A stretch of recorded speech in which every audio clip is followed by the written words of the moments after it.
Les jeunes Turcs coursaient les plus belles jeunes femmes qui existaient, mais aussi les plus beaux jeunes hommes. Ah oui, ils avaient la voile peut-être à l'époque, mais ils connaissaient déjà la vapeur apparemment.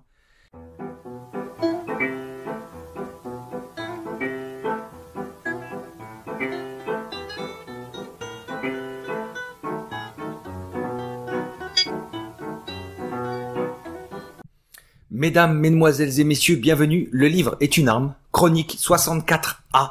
Vérité et mensonges historiques de Jacques Minois, un breton ancien professeur de philosophie à la Sorbonne. 64A, oui, car cet essai, je vais le décortiquer, je vais le saucissonner façon Weisswurst. En effet, afin d'entrer dans les détails les plus parlants, les plus probants, chaque chronique relatera un mensonge historique. C'est le meilleur moyen pour que vous appreniez un maximum de faits. Faire une vidéo globale m'aurait obligé de me délester de commentaires et d'événements probants, encore une fois. Vous allez être enrichis de connaissances, à mon avis. Donc pas de au-delà du livre, parce que ce n'est pas un livre d'idées ni de commentaires, c'est un livre de faits, un livre d'enquête historique, destiné à lutter contre le déluge de propagande antichrétienne auquel nous sommes soumis depuis tellement d'années. Nous voilà débarrassés du superflu, on va pouvoir aborder l'essentiel. Essentiel, nous voilà. Et cette première vérité historique à laquelle nous allons nous attaquer, ce sont les croisades. Alors beaucoup de bouches aiment à faire sortir ce terme de croisade sans véritablement en connaître l'histoire réelle, ou alors en véhiculant les idées préconçues attendues sur la question. Notre essayiste tout d'abord bat le rappel. Au moment des croisades, la mentalité n'avait strictement rien à voir avec aujourd'hui. La charité exigeait parfois la guerre de protection, dite guerre juste, puisqu'il s'agissait de protéger les plus faibles. Ainsi, pour qu'une guerre soit juste, 3 conditions préalables indispensables. D'abord, qu'il y ait autorité du prince pour défendre l'État. Ensuite, que la cause soit juste. Enfin, que les intentions des combattants tendent vers le bien. C'est grâce à cette mentalité réaliste que la chrétienté résista et subsista du 8e au 17e siècle. Résister, me direz-vous? Résister? Mais résister contre qui? Eh bien contre un islam conquérant et belliqueux, qui soumet de force ou exécute les païens et qui pousse à la dimitude les chrétiens, c'est-à-dire à une infériorité civique. Oui, dans le langage actuel politiquement édulcoré, l'on nomme cela le statut de protégé. Oui, par protégé, veuillez comprendre non massacré. Parce que, disons, protégé, le dhimmi devait baisser les yeux devant le musulman, le dhimmi, ne devait pas avoir une maison plus haute que le musulman, ou même monter à cheval à côté du musulman, même monter à cheval tout court, ou encore faire sonner les cloches de son église. Bref, non massacré, certes, sauf quand l'émir de Cordoue décapitait les chrétiens pour blasphème ou faisait détruire les églises de la même ville en 852 et revendre les chrétiennes comme esclaves. À cela s'ajoutaient les maintenant célèbres razzias des Sarrasins qui capturaient des chrétiens ou des païens, les castraient de force évidemment par la suite en Corse, puis les expédiaient à Alger ou Tunis où ils les revendaient parfois au J. D'ailleurs, ne saccagèrent-ils pas Rome et la basilique Saint-Pierre en 846 tout en pillant l'or de la basilique Saint-Paul? Et à cela encore s'ajoutaient les Turcs seldjoukides, islamisés eux aussi, qui prirent Cappadoce et l'Anatolie à l'Empire byzantin. Les croisades ne viennent pas de nulle part, vous allez le voir. Déjà, c'est à la fin du XIe siècle que la Reconquista débute, libérant d'abord Tolède en 1085. Une Reconquista chrétienne, évidemment, pléonasme délibéré, encore décriée aujourd'hui, décrite comme une agression contre un lumineux islam tolérant. L'on prend comme exemple dans les écoles occidentales Charles Quint qui transforma la mosquée de Cordoue, dont nous avons parlé, en cathédrale. L'on oublie, avec préméditation, de préciser que les émirs avaient rasé les églises, même très anciennes, sans état d'âme aucun. Et oui, le mythe de l'Al-Andalus, terre de tolérance à la peau dure, l'auteur rétablit la vérité. D'abord, les chrétiens durent se convertir en grand nombre afin d'échapper au statut de seconde zone que leur réservait cet état de dhimmitude. Ensuite, cet islam tolérant détruisit nombre de bibliothèques, faisant la chasse aux écrits philosophiques, qu'ils soient catholiques, juifs ou même soufis. Les chrétiens non convertis, eux, risquent la mort lorsqu'ils ne peuvent plus s'acquitter des impôts qui pèsent sur eux, comme les mozarabes par exemple. D'ailleurs, ils doivent porter un habit distinctif. Bref, les récalcitrants, comme à Ronda par exemple, prennent le maquis. D'autres s'enfuient, alors que d'autres sont purement et simplement déportés en Afrique du Nord par les Almoravides. En France aussi, le pays fut victime des hordes sarrasines. Entre 714 et 725, Narbonne et Nîmes furent détruites. Toulouse fut assiégée par près de 100 000 musulmans. Mais le duc d'Aquitaine, Eudes, vainquit cette armée qui s'enfuit en Espagne. Seulement, dans leur départ, les mises à sac ne s'arrêtèrent pas. Vous comprenez bien, Bordeaux, puis les Pays de Loire, furent partiellement détruits jusqu'aux victoires de Charles Martel, puis de Charlemagne. Les pillages, les razzias et les rafles se perpétuèrent durant leur dispersion. Depuis Fraxinetum, qui était leur repère en fait. C'était de là où ils lançaient leurs raids sur Arles et sur Marseille, entre 842 et 850. Et quand les musulmans furent dégagés des terres de France, les razzias s'accentuèrent sur mer durant près de 250 ans. On capturait des chrétiens que l'on envoyait dans les camps de castration en Corse, encore une fois, puis en Afrique du Nord dans des bagnes. Quant aux femmes européennes, victimes des pirates traînant le long des côtes de Sardaigne, de Sicile ou de Calabre, vous vous doutez bien qu'après avoir été islamisées, elles terminaient dans des harems ou dans des lupanars comme à Salonique. Et que dire de l'esclavage des Noirs par les musulmans? Petite parenthèse, nous parlons ici d'un commerce de 1300 années et d'une estimation de victimes tournant autour de 17 millions. Enfin, vous l'avez compris, voilà le contexte à l'époque des croisades, c'est donc une contre-offensive après 4 siècles de tyrannie islamique, et ce, dans tout le bassin méditerranéen. La croisade fut une contre-attaque, affirma même Chesterton. Alors, voyons les croisades maintenant une à une. Comprenez bien en premier lieu, c'est très important, c'est une notion importante à avoir en soi, que la croisade fut un considérable mouvement populaire, puisqu'en fait des enfants, des femmes, des pauvres, des infirmes y prirent part. C'était vraiment une volonté pour les chrétiens d'assainir leur âme. C'était quelque chose qu'ils faisaient pour le Christ.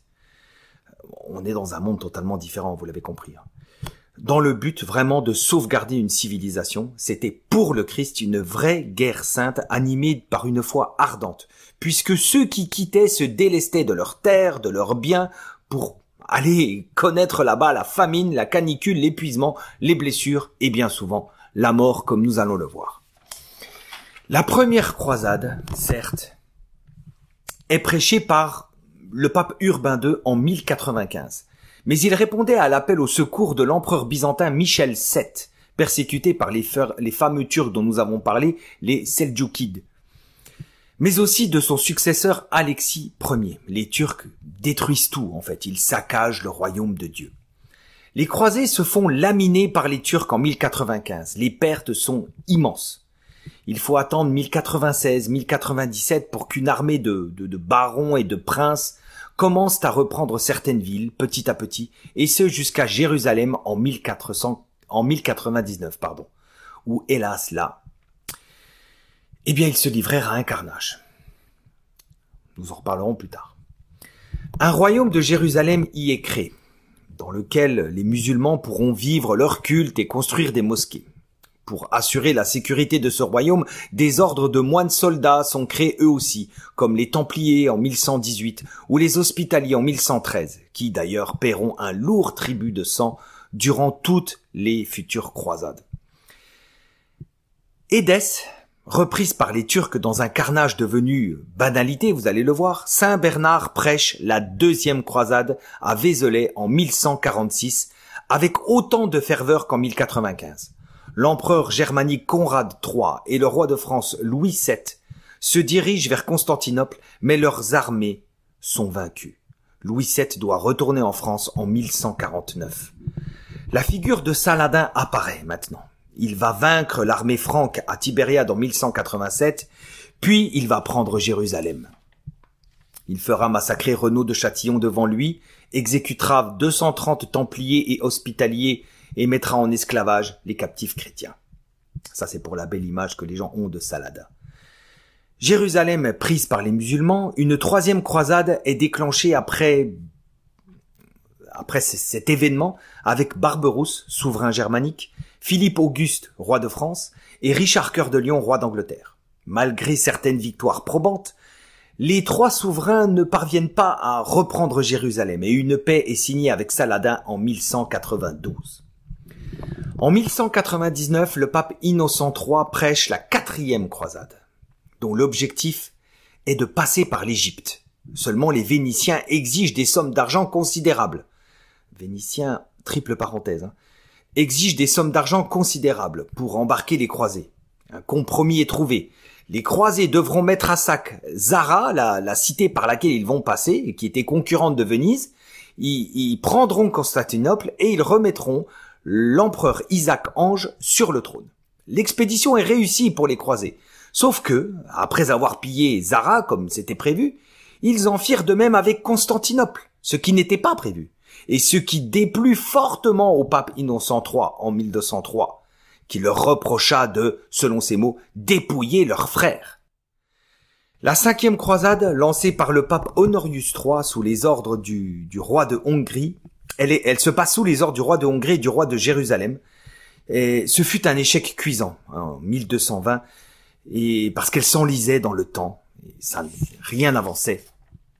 En 1229, la sixième croisade, grâce à la négociation, permit la restitution de Jérusalem aux chrétiens, l'œuvre du prince germanique islamophile Frédéric II. Mais en 1244, les Turcs reprirent définitivement Jérusalem, les possessions franques en Palestine se réduisirent comme peau de chagrin.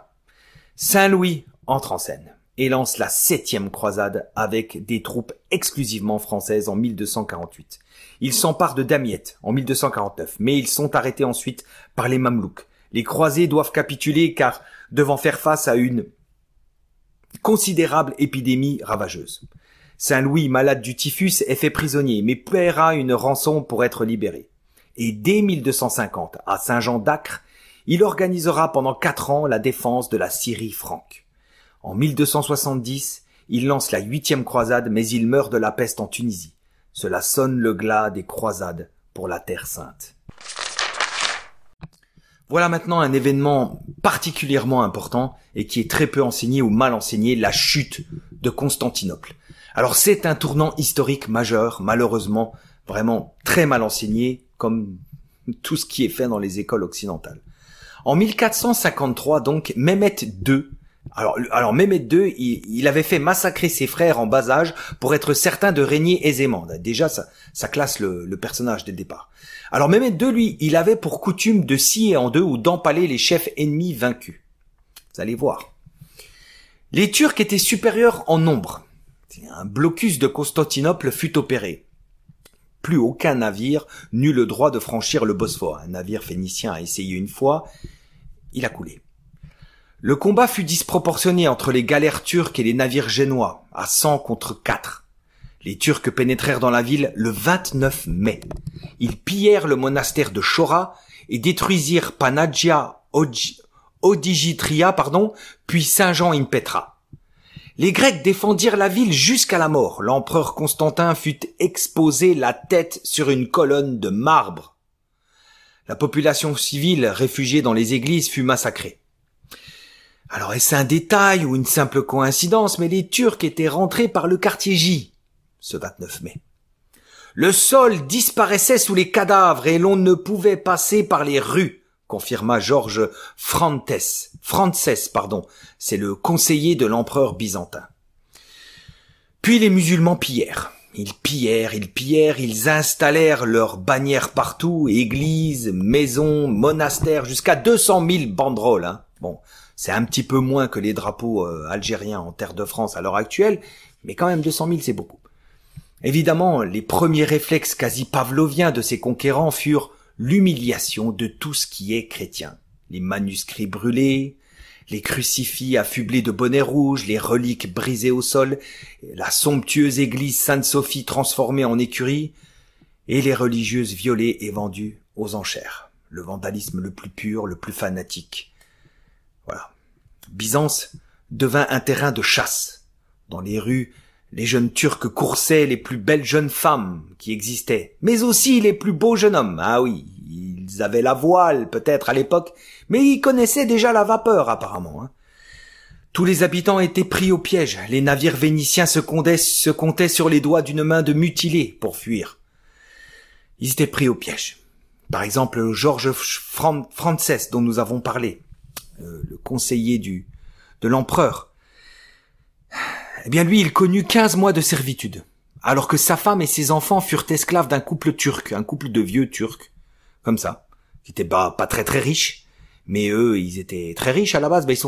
Sa femme et ses enfants sont devenus esclaves de ce couple de vieux turcs. Mais après, ils ont été rachetés par le sultan qui les a reconnus ou qui s'est souvenu de leur rang. Qu'est-ce qui s'est passé? La fille a fini dans le harem du sultan alors que le garçon mourut massacré par les mains même du tyran, après s'être refusé à lui. Encore un peu de vapeur.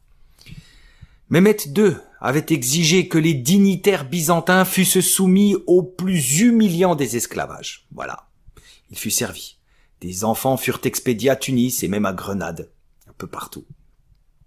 En cette seule journée du 29 mai, 4000 chrétiens furent massacrés, ce qui poussa d'ailleurs le sultan à s'installer à Andrinople, histoire de nettoyer Constantinople des cadavres qui jonchaient les rues. Mehmet II n'en avait pas fini. Il tua les nobles grecs à qui il avait promis la réconciliation s'ils rentraient dans cette Turquie maintenant. Aussi, il bombarda le quartier génois de Byzance parce que certains bateaux génois avaient réussi à s'enfuir. Ça, il n'avait pas aimé. Mais surtout, il avait un rêve. Et quel était son rêve? Son rêve, c'était de marcher sur Rome et de faire manger son cheval sur l'autel Saint-Pierre. Dans nos mémoires occidentales, on va dire, seul résonne le sac de Jérusalem de 1099, dont nous avons parlé un petit peu, et celui de Constantinople de 1203. Pourtant, nous l'avons vu, l'islam conquérant, pléonasme délibéré, ne fut pas avare de carnage, euphémisme. Carnage jamais enseigné, jamais étudié, ni même détaillé dans nos écoles. Justement, ces bains de sang, ces pogroms, cette tyrannie islamique se prolongèrent dans le temps, et de plus belle après les croisades. Alors un petit résumé de tout ça. D'abord, les Mamelouks mirent la main sur le dernier endroit croisé en Orient, Saint-Jean d'Acre, où était Saint-Louis, dans une violence devenue banale, et ce, malgré leur forte supériorité numérique.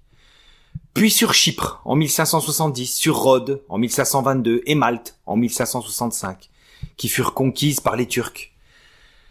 Puis une partie de la Bulgarie, de la Hongrie, mais l'événement, nous l'avons vu, la bascule, c'est la prise de Constantinople en 1453. Les Turcs se rendront même jusqu'à Vienne en 1529 avant d'être repoussés par Charles Quint. Petite parenthèse sordide, asseyez-vous bien. Les janissaires demeuraient un ordre militaire puissant composé d'esclaves nés chrétiens, puis convertis à l'islam. Nés chrétiens, oui, car bien souvent ils furent raflés à l'âge de 7 ans et même moins, oubliant par ailleurs leur religion de départ, leur religion originelle, éduqués ensuite pour en faire d'impitoyables soldats et qui n'avaient, bien sûr, évidemment pas le droit même de se marier en devenant adultes. Ouais, c'est un peu comme si on dressait un chien pour qu'il attaque son maître. Des janissaires ont donc très certainement tué des membres de leur famille. Ça a dû arriver. Autre détail sordide, les galériens enchaînés des flottes ottomanes se trouvaient tous être des chrétiens sans exception, ce qui explique pourquoi les vaisseaux chrétiens hésitaient, parfois, à les canonner. Mais la roue va tourner. Deux victoires importantes vont venir freiner les ardeurs musulmanes en Europe. La première, c'est la flotte espagnole et les États italiens qui vaincront les Turcs à Lépante en 1571. C'est d'ailleurs l'origine de la fête du Très Saint Rosaire le 7 octobre.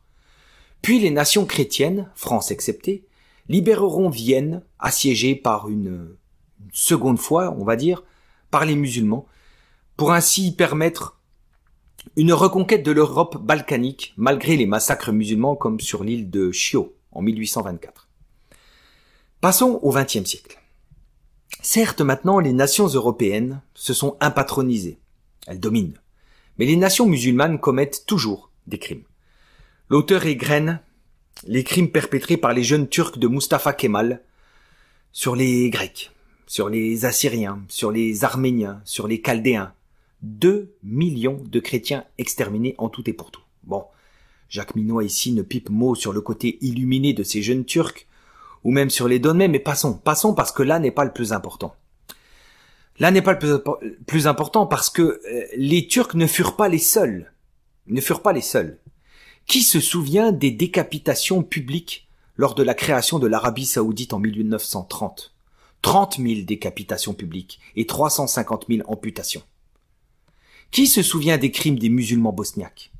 Qui se souvient de l'islamisation forcée de la Nouvelle-Guinée entre 100 000 et 1 million de morts ? Qui se souvient des guerres immondes et inhumaines entre l'Inde et le Pakistan, des millions de morts là aussi ? De la création du Bangladesh, 1,5 million de victimes, à minima. Ou du génocide des Chinois communistes par les Indonésiens musulmans, 1 million de morts, là encore. Ou en 1975, lorsque l'Indonésie conquiert le Timor chrétien. Ou les guerres du Liban, où les milices musulmanes ne se privèrent pas, surtout en 1976, 77, 1980 aussi. Ou les Coptes d'Égypte, victimes de tueries endémiques, selon des vagues, et ce depuis 14 siècles. Ou au Soudan, qui n'a absolument plus rien de chrétien aujourd'hui, soyons honnêtes. On parle de 2 à 3 millions de morts. Ou au Nigeria, où les massacres de chrétiens apparaissent dans l'actualité tel un marronnier. Ou en Irak, où Daesh chassa en 2014 250 000 chrétiens vers le Kurdistan sans eau, sans bagages, sans alternative autre que celle de se convertir. Ou, pour finir, en Algérie, où les colons français furent trucidés, 2000 à Oran, souvent pendus à des crochets de boucherie, puis les harkis, 80 000, dans des tortures absolument indicibles, langue coupée, yeux crevés, lèvres coupées, émasculation, lapidation, dépecés vivants. Bref, conclusion de cette macabre litanie, seul le communisme, au nombre de morts, peut rivaliser avec l'islam. La chrétienté ne cesse de reculer, la Turquie ne compte que 0,5% de chrétiens aujourd'hui alors qu'elle était chrétienne encore en majorité au XVe siècle. Nous vivons sur un volcan et les éruptions s'intensifient.